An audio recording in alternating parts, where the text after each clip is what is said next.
श्री शिवाय नमस्तुभ्यम। हर हर महादेव भक्तों, ओम नमः शिवाय। जैसे कि आज का उपाय बहुत ही विशेष और सरल है। मान लो आपको पितृदोष लगा है या आपके कुंडली में पितृदोष का योग बना है, तो आपको इस शिव नवरात्रि में ये उपाय जरूर करना है। ये उपाय आपको लगातार 1.5 महीने यानी 45 दिन करना है। ये उपाय मात्र आपको एक दीपक से करना है। ये उपाय करना कैसे है?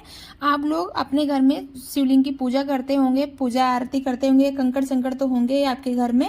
जिस चीज की आप शंकर भगवान को मानकर पूजा करते हो, उसको आप आरती करते हो, तो रोज सुबह आपको आरती करना है। आरती करने के बाद उस दीपक को मंदिर में ना रखते हुए, शंकर भगवान के पास ना रखते हुए, उस दीपक को आपको रखना है जहां आपका रसोई घर है, जहां आपका परिंदा रखा रहता है, जलाशय रहता है, वहां पर आपको उस दीपक को रख देना है। लगातार आपको ये 45 दिन करना है। रोज मंदिर में दीपक लगाएं भगवान शंकर के नाम का, भगवान शंकर की आरती करें और उस आरती को वहां ना रखते हुए आपको अपने रसोई घर में परिंदा के पास रखना है। लगातार आप ये 45 दिन ये उपाय कर लेते हो तो जो भी आपको पितृदोष लगा होगा वो शीघ्र ही समाप्त हो जाएंगे और भोले भंडारी आपका हाथ पकड़ ही लेंगे, आपकी मनोकामना पूर्ण कर ही देंगे। तो इस शिव नवरात्रि में पितृदोष शांति के लिए ये उपाय जरूर करिएगा।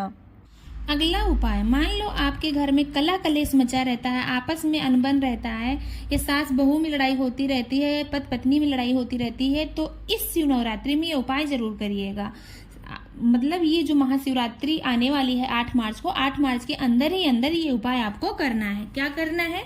आपको अपने घर के गमले में तुलसी का गमला छोड़कर किसी भी गमले में आपको एक शिवलिंग का आकार बनाना है। शिवलिंग बना लेना है। उसके बाद उसको पूजा अर्चना करना है, धूप दीप देना है, अक्षत चढ़ाना है, बेलपत्र चढ़ाना है और आपकी जो भी मनोकामना हो उसको आपको बोल देना है। जो भी मनोकामना को लेकर, जिस मनोकामना से ये आप शिवलिंग बनाए हो उसको आप बोल देना है, पूजा अर्चना कर लेना है। उसके बाद उस शिवलिंग को उसी गमले में फिर उसके बाद पूजा अर्चना करने के बाद आपको विसर्जित कर देना है। विसर्जित कर देना है, अपनी मनोकामना बोल देना है। ये उपाय आपको शिवरात्रि के अंदर ही अंदर करना है। ये उपाय लगातार आप 3 दिन कर लेते हो तो जो भी मनोकामना आपकी होगी वो भोले भंडारी बहुत शीघ्र पूर्ण कर देंगे। तो अपने घर के गमले में शिवलिंग का आकार देकर ये उपाय जरूर करिएगा अपने घर की शांति के लिए। आपस में जो भी अनबन रहता है, जिसका नहीं बनता उसमें बनने लगेगा, लड़ाई झगड़ा दूर हो जाएगा, कला कलेश शांत हो जाएगा। तो अपने घर के गमले में ये शिवलिंग का आकार बनाओ, पूजा अर्चना करो और अपनी मनोकामना बाबा तक पहुंचाओ।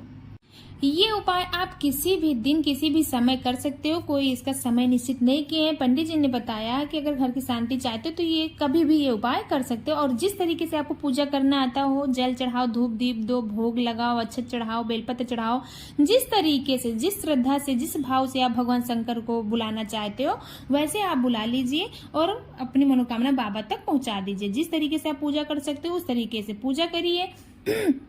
उसके बाद आपको 10 मिनट के बाद उसी शिवलिंग को उसी गमले में आपको प्रवाहित कर देना है। इस तरीके से आप पूजा करिए, किसी भी दिन किसी भी समय आप कर सकते हो। अगला उपाय, मान लो आपका कोई काम अटक गया है या कोई काम रुक गया है जो पूरा नहीं हो रहा है, किसी कार्य को आप कर रहे हो वो बीच में ही अटक गया, तो अटके हुए कार्य को पूरा करने के लिए ये उपाय जरूर करिएगा। क्या करना है? आपको लेना है 1 लोटा जल। 1 लोटा जल लेना है। उस लोटे के जल को लेकर आपको जाना है शिवालय। शिवालय जाना है। क्या करना है आपको? पहले आपको जो बीच का जो जलाधारी ऊपर से बंधा होता है, बूंद बूंद करके पानी टपकता रहता है शिवलिंग के ऊपर, उस मतलब गमले घड़े में जो घड़ा बंधा रहता है ऊपर आपको थोड़ा सा जल चढ़ाना है। उसके बाद थोड़ा सा जल आपको बचा लेना है, उस जल को चढ़ाना है फिर माता अशोक सुंदरी की जगह पर।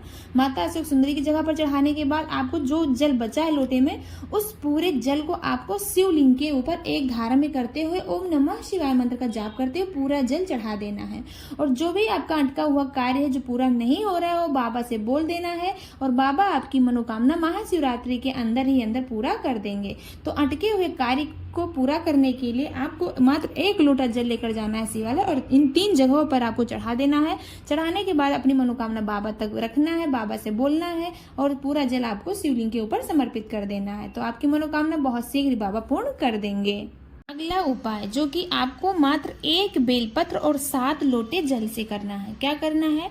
आपको 1 लोटा जल लेना है, 1 बेलपत्र लेना है, 1 बेलपत्र लेना है और 7 लोटा जल लेना है। एक बड़ा सा डोलची ले लीजिए, बाल्टी ले लीजिए, उसमें आपको जल भर लेना है। 1 लोटा रख लीजिए।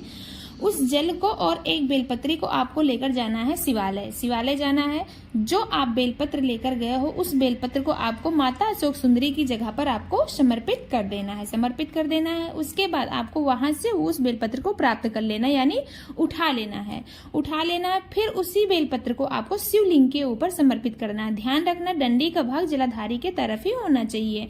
और जब भी आप बैठो इस उपाय करने के लिए तो आपको उत्तर दिशा की तरफ मुंह करके बैठना है। उसके बाद आप बेलपत्री शिवलिंग के ऊपर चढ़ा दीजिए।